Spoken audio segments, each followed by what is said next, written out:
the one, the only, Bencio Land. Good afternoon and welcome to Yeshiva YouTube, Ideally Speaking, as we continue this interesting book, 10 really dumb mistakes that very smart couples make. We're continuing chapter 4, the second half of chapter 4. Chapter 4 was titled Happy Wife, Happy Life, but he did not get to it in the first half. Now he gets to it. Happy wife is a happy life. As he says, one of the great principles of marriage is a happy wife is a happy life. The woman feels cherished. If she feels loved, the marriage will succeed. If she doesn't, it is very unlikely the marriage will work. This element is so important that the Torah directs men to focus on it for the entire first year of marriage.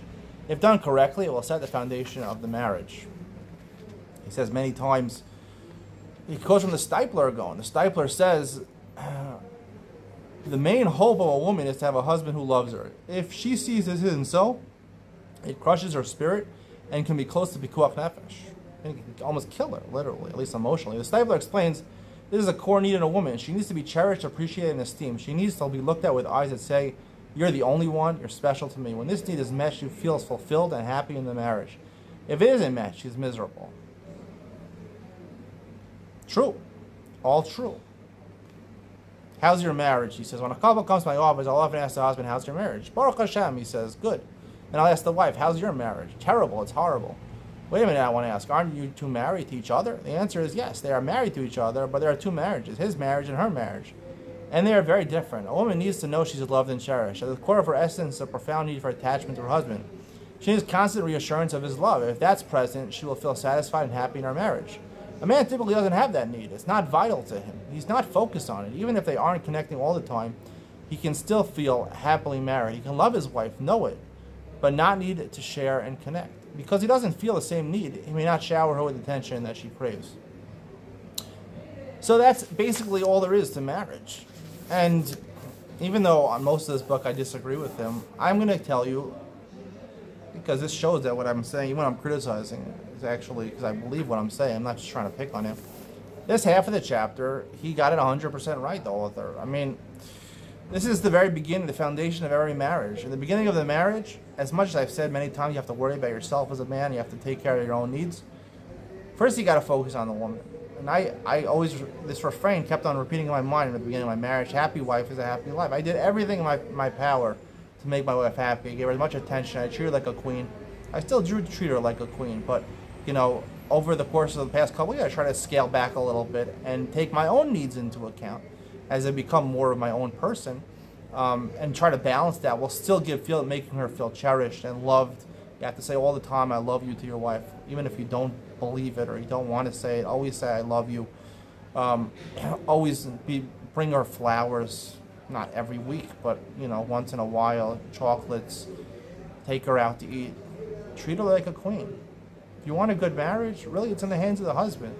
It really starts with the husband. If the wife feels that she's loved from her husband, she's going to be satisfied. Now, the one thing I'll add in here, maybe he means to include it, he's going to talk about it later, but the main way that a man makes a woman feel loved, obviously it's important to say I love you and to give her gifts and write nice notes. But the main part is in the bedroom. Like I've talked about in the previous book we did together, The Living Marriage, Guide to Marital Intimacy.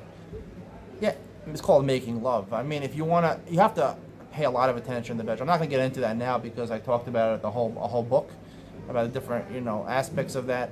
But that's really called making love. If you spend time in the bedroom and making her happy, try to make sure she's happy, not just that you're done with and satisfied. She, especially in the beginning of your marriage, is very important. Like, it's an investment. It's a really big investment that you show her that you love her.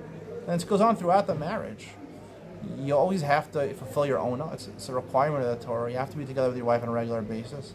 Because that's called making love. It makes her feel cherished and loved. And a woman needs love.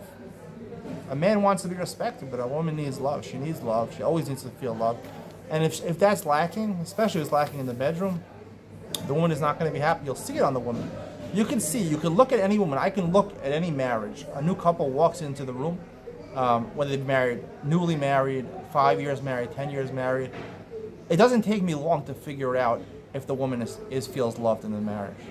if a woman is, constantly either bickering with her spouse, or she appears despondent or not herself. I know someone personally, a woman, who, from my wife's family, that before she got married, very different personality, outgoing personality, always helping out other people, outgoing, gregarious, always doing things for others. You could tell the minute she got married, she went into a shell. She went into a shell. And I knew right away. I mean, I've seen it over the years. There's not love. I've heard this woman say many times she doesn't feel loved by her husband. She's a shell of herself. Sometimes she wants to get out of that shell and she feels exuberant, but most of the time she's in a shell, barely talks, not helping people. She's not in good moods. And it's stupid because a husband, it helps you out as a husband if your wife is happy. If your wife is happy, she doesn't bicker with you. She doesn't give you a hard time. She makes things easier, but she'll want to help out. She gets the main ingredient she gets, she's going to want to help you. I heard from my Rosh Hashiva, Yaakov Friedman, before I got married. He gave a two-part course to chassanim, to grooms. The first part was 7 practical steps for your marriage. And the second part was more of a guide to intimacy. Not too detailed, but I disagree with a lot of things about intimacy. But in the first part, one of the things he talked about, he said, this was his famous refrain was, when you get married, you have to realize you're married to 5 different women. He says, sometimes you come home on Erev Shabbos, and your wife yells at you, and she said, and your wife is crying. And you say, okay, I'm going to go help you, and I'll help clean up the house. And she says, no, I just wanted, and then she explains to you later, after the fight is over, she just wanted validation, and it's tough. So the next week you come home, oh, she's crying again. She has to get ready for Shabbos, bathe her 12 kids all by herself, and clean the house, and cook all the food by herself while her husband's learning in kollel in the morning. And the husband comes home and says, yeah, I feel your pain. It must be hard to go what you're going through. Remember, you're going to get Olam Haba, and you get half of my Olam Haba. You'll get such a great Olam Haba. And she says, no, pick up a broom. Start helping me out. You're married to 2 different ladies, 5 different ladies, he says. And I heard this before I got married, and thank God, I really only been married to 1 woman my entire life. If the woman is not getting love the way it's supposed to be given, she's going to be a fractured person. She's going to be different people. She's going to appear moody. She's going to appear like a different person all the time. Yes, my wife is a woman. She has ups and downs. Sometimes she's happier. Sometimes she's less. Her emotions get the better of her. Every woman is very emotional, and their emotions fluctuate a lot more than men. But I never thought for a second she's 2 different people. She's the same person through and through. Never for a second, If I see she needs validation, I validate it. I know immediately to validate it. If I see she needs help, I'll help her. And she's clear with it. That's the point.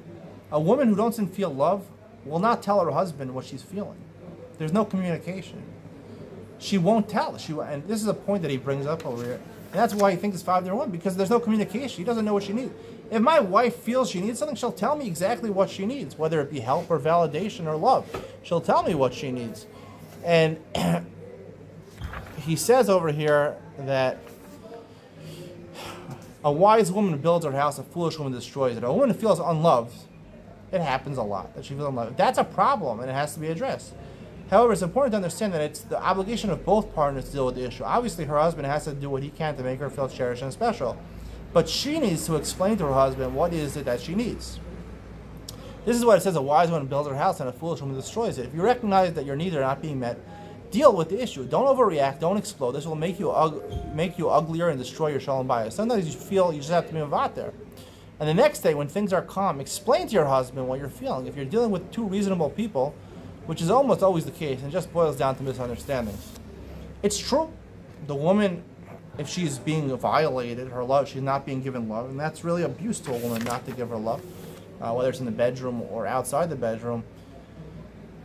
It's up to her to speak out. She has to. Now, it's hard for a woman to speak out, especially if the man is a dominant man, and it causes her to be afraid. Some women feel afraid of their husbands. whether it's because their husband is a very strong and angry person. Sometimes women feel intimidated by their husbands because the husband ends up imposing all these chumras upon them, and it's a Rosh Hashiva and telling a Rosh Hashiva or a rabbi and telling them all these things that they have to do and to make sure. I've seen women like this that they're so worried about halacha, preoccupied about halacha, they can't live normal lives, and they're not able to speak up. A lot of women, unfortunately, are not able to speak up. So it really is the duty of the woman. She's the only one who could save herself is her. She has to speak up and speak to a professional, go to a marriage therapist, and tell the husband, outline to the husband, you need to show me love, both in the bedroom and outside the bedroom. If you're not going to do it, I will be a not happy wife, and your life will not be happy. And this is true. This is 100% true. She needs to speak up, but not all women, unfortunately, can. Some women are silent. Some women don't know what to do when they're being overpowered by their husband. They're intimidated by their husband. This woman I was talking about, my wife's family, she is intimidated. She said, she said that whenever he walks into the house, she's afraid of her husband. I don't think her husband beats her, but she's afraid of him. He's a guy who's a serious avrich. You would meet the guy, you think he's the sweetest guy, nicest guy. Really, really a nice guy. You speak to him, very cordial, very nice. You would never expect that in his house, but he is someone that's very medactic in his siddur, making sure he's always learning, and making sure he's very exact in halakha, and that oftentimes produces a problem in shalom bayis. We'll talk about it at a different time. But anyway, I have to say that the author is spot on in this chapter. He ends off the chapter by saying that, but before you go assuming that it's all the men's faults for not showing love, I'll share one more point. There are many women who make it difficult for their husbands to like them, let alone love them. And that is going to be the next chapter, chapter 5. It's titled For Women Only. It sounds like I shouldn't be reading it, but I'm going to read it. I assume I can read it.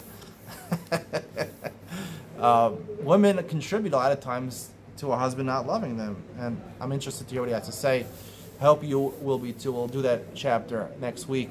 Hope you enjoyed today's lecture. See you in the next one.